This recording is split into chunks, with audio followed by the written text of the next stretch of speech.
how are we going to get through this? Each person is going to get through this in a different fashion. And I think that the challenge is uniquely perfect for each person who's experiencing it. This is CrisisCast 2020 with me, Toby Goodman, a podcast where I get timely wisdom from experts in life and business.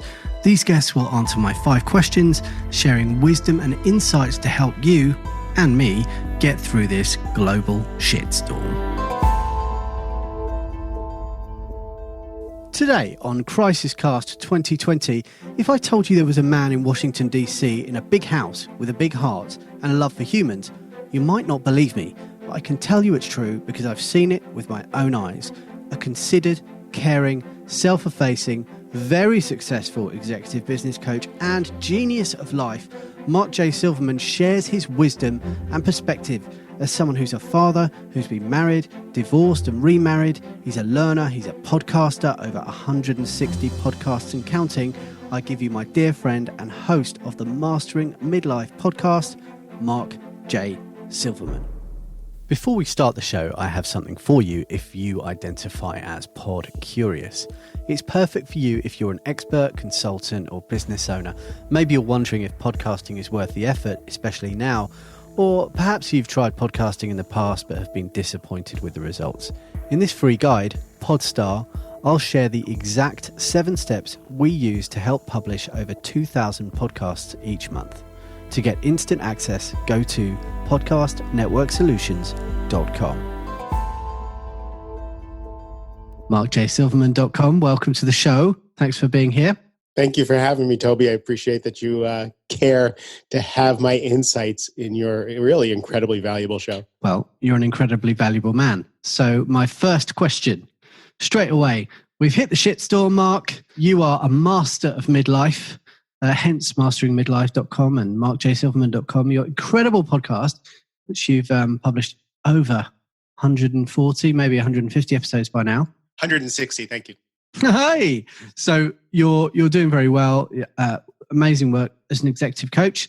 So my question to you, Mark, is how are we, and when I say we, I mean people, the human race, society, going to get through this? So first I have to correct something you just said. You said I am a master of midlife. The truth is, I'm not a master of anything. The podcast is called Mastering Midlife. I'm mastering. I am in the process of learning. And that kind of goes to the answer to your question, is how are we going to get through this? I have no idea. It's going to be different for everybody. This is a learning experience for everybody. For me and for the people that I work with and the people I talk with, it's an opportunity to go inside and to see, like everybody always wonders, who would I be in the zombie apocalypse? Who would I be if I was stuck in World War I with the bombs falling? Who would I have been? This is where you get to find out who you were, who you are, and who you can create yourself to be. So how are we going to get through this? Each person is going to get through this in a different fashion. And I think that the challenge is uniquely perfect for each person who's experiencing it. Great. Strong answer. So then let's move personally to you. You're in America. Where exactly are you in the big place? I'm outside of Washington, D.C., about 30 miles outside of Washington, D.C. Okay, so you're quite near the center of decision making, and you're running your business as a coach. How are you going to get through this? What's changed? How are you going to deal with the next 3 months to a year? Practically, a whole lot hasn't changed for me. Maybe networking and going out to meetings and doing workshops and speaking engagements have dried up. Of course, for everybody, that wasn't the bulk of my business anyway. So I do everything virtually. The podcast, my coaching, my clients are all over the world. So practically, not a lot has changed. But again, the answer to your question is exactly the same as my answer for everybody else. Is I get through this the way I get through everything else. I don't plan a lot. I don't make up a lot. I just kind of live in the moment that's presented to me. So how I'm getting through this is by taking each thing that comes my way. Byron Katie says, when you argue with reality, you only lose 100% of the time. So I am just taking what's coming my way each step of the way and making decisions, choices, and creating from there. Has anything happened specifically that you've kind of come up against because you haven't been able to go and network, because you haven't been able to do normal things you would in physical 4D life, and that you've had to change, had to adapt to? Sure. So with a couple of colleagues and I, we started a business club called the Disruption and Innovation Club, and it took off. It's 3 months old, and it already went to 90. The last event we were going to have had 90 people signed up, and that got canceled. So we had to move to virtual. So that was, that was a very practical, tangible thing that absolutely had to change, go from meeting in person to tangible, and just that slowed the momentum of what we were creating immediately. Right. How did you do that? How did you move it from a local club to online? What was the process, and could you walk me through how you right the plug for Zoom is huge here. If everybody's figured out that Zoom has saved the world, what we did was we just changed all the invitations, we changed all the marketing material, we contacted everybody who was going to come to the event and told them the event's going to be online. And what we did was it was on St. Patrick's Day, and we just had a party online. Everybody brought their favorite green drink, everybody dressed up and was on camera, right? And about a third of the people showed up. That's fantastic. In April, we're having an Animal House party where everybody needs to show up in their togas.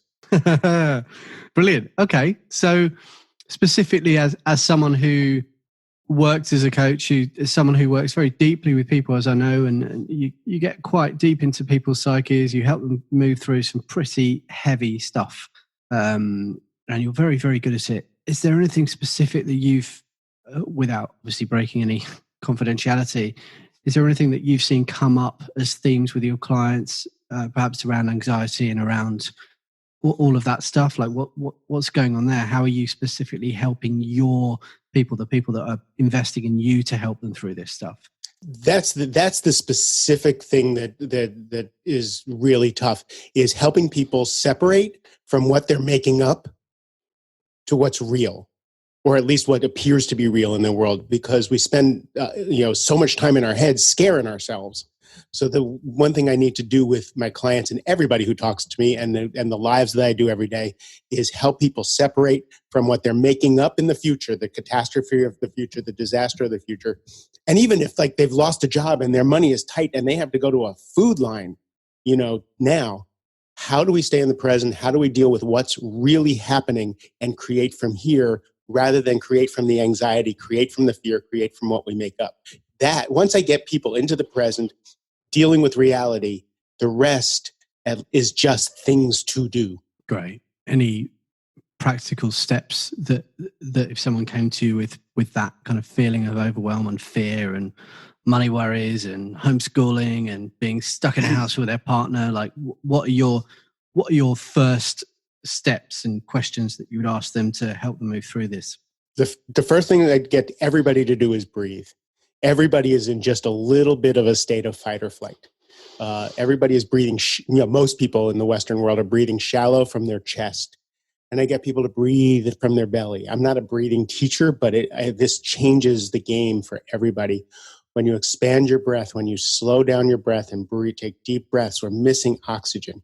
We start to get just more in our bodies, where there's more wisdom, where there's more reality.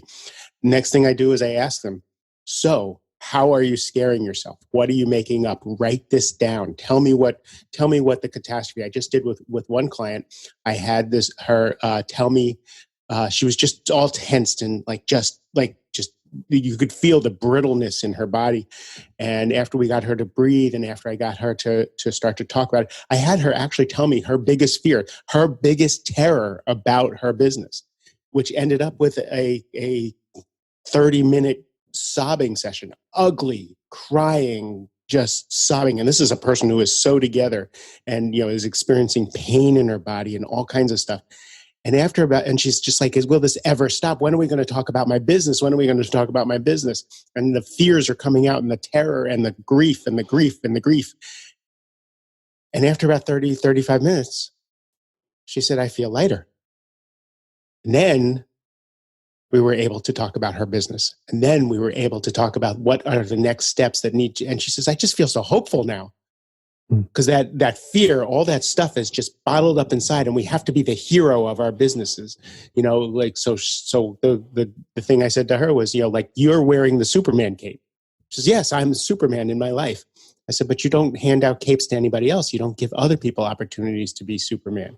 And she just lit up with that. She says, so she's going to have a meeting with her business, hand out capes, and tell everybody, we're all Superman. How are we going to get through this? Not how am I going to get through this for you? Great. Awesome. Tell me about the value of crying. So there's things come up as anger and things come up as fear.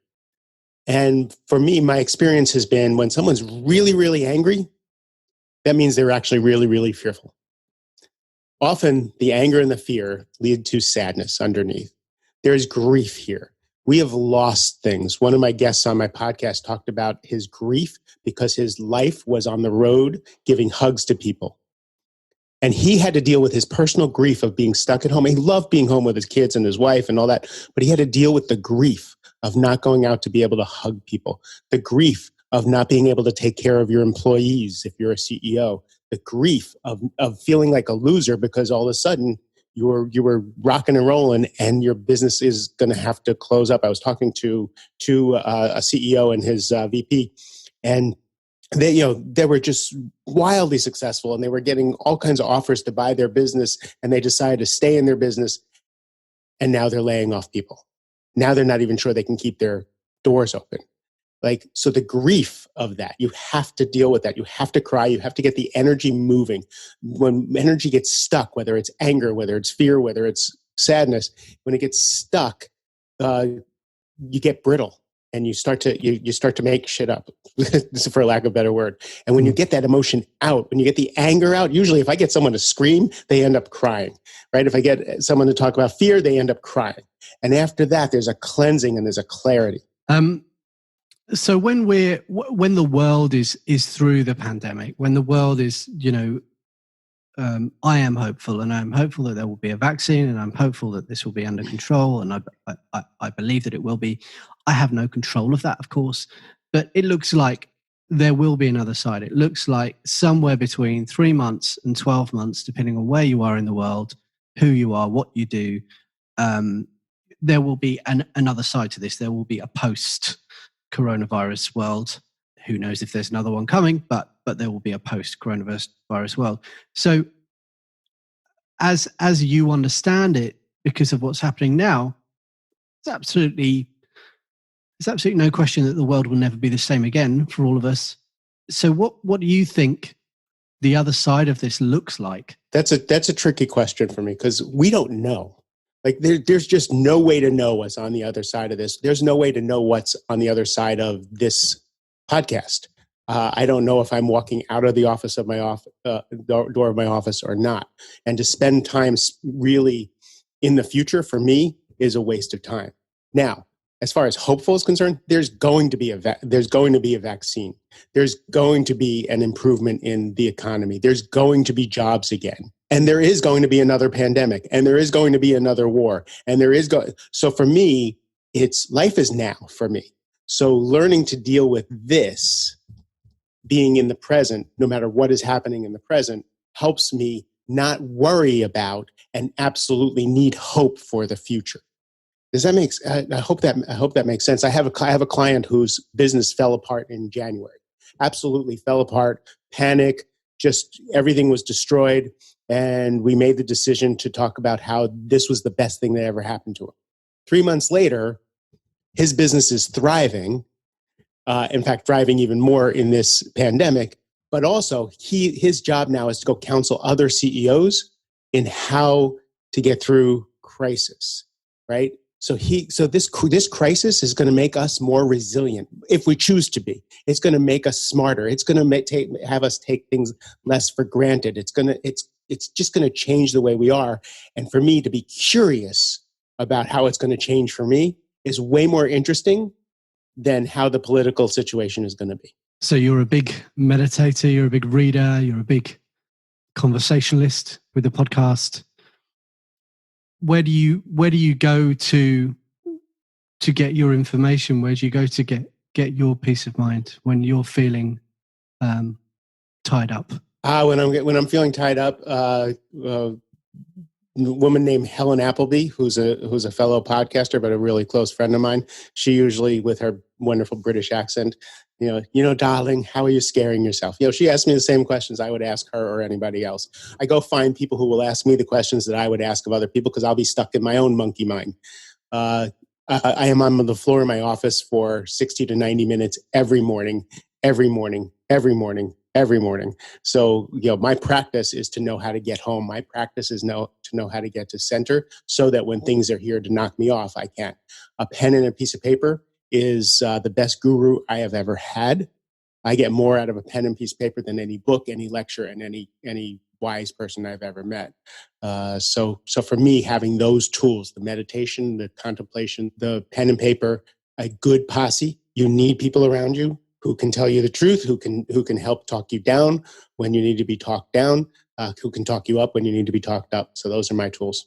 So finally, I just want to touch on something I've been really happy and impressed you've done with some encouragement. You started doing the Insta, Facebook Live stuff, and I feel like maybe you wouldn't have done that before this. Is that right? No, that was not a thing on my radar. I don't mind. I've gotten really comfortable with doing podcasts. I've gotten comfortable with doing videos that are pre-recorded. The going live is almost like doing stand-up improv. Hey, Mark, be spiritual now. Hey, Mark, be witty, and that's a tough one. Yeah, it's great though, and what we're seeing in the podcast world, we're seeing, as people readjust their routines, there's been a little bit of a dip in listenership. It's still up 18% on last year, just to let you know. So podcasting, despite this, is still growing. There has been a dip, but there's been an uptake in live radio because I guess people are ultimately fueling their anxiety with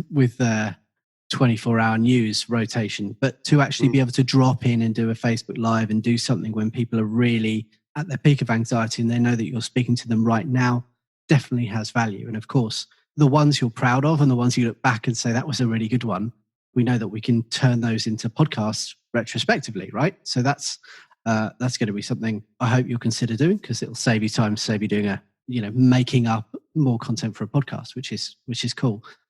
So finally, looking around your network of people you work with, people you know, people you love, could be a family thing, could be a community thing, could be a business thing.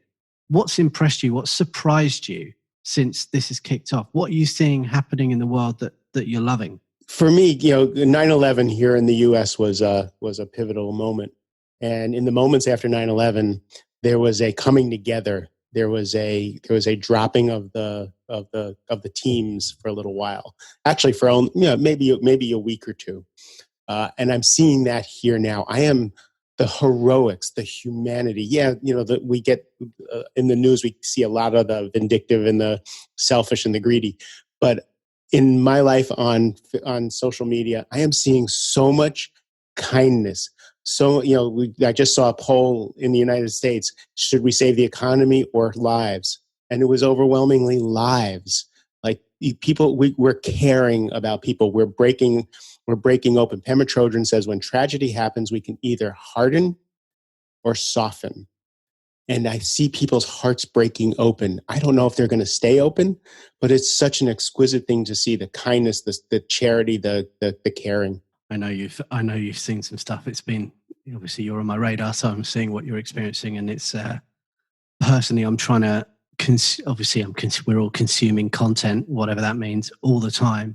I'm really trying to not read those news headlines all the time. I'm trying to really be choosy about where I'm getting my information from, because it completely affects my mood, and obviously I'm working from home, as we all are. I have to go in and be a dad, so if I'm doing the news headlines just before I walk in and see the kids, it's very different to if I'm frankly watching one of your Facebook Lives or listening to a podcast that you've put out. So thank you so much. Tell people where they can find you. I'll obviously put all the links up on the website too.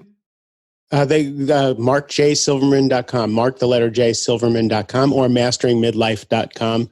Both because of you, because both of them go to the same place. So thank you for being my Svengali. So that's where you can find me. Great. Mark, thank you very, very much. Thank you, Toby. I really appreciate the opportunity to speak to people. This episode of CrisisCast 2020 was produced by me in London and Kate Astrakhan in Michigan, with artwork by Ryan Field and sound design by Lee Turner. CrisisCast 2020 is a production from Podcast Network Solutions, a full-service podcast production company who are ready to help you plan, record, produce, and promote your message with podcasting. To find out more and grab your copy of Podstar if you're feeling pod curious, visit us at podcastnetworksolutions.com.